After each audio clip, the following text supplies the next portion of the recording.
Hi, today we will learn about similes and its examples. A simile is a figure of speech that compares two different things, using the words like or as. For example, she is as free as a bird. This simile means that she feels completely free, with no restrictions or responsibilities, just like a bird flying in the open sky. He works as perfectly as a robot.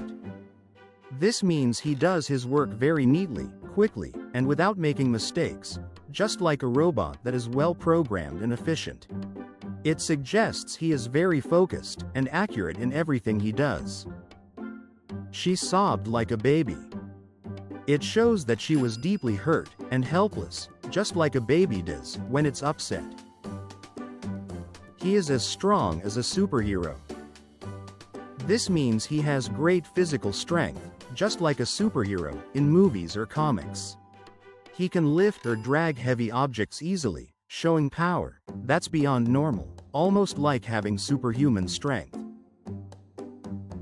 Similes make our language more colorful, creative, and easy to understand.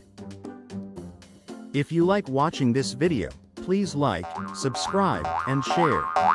Thanks for watching.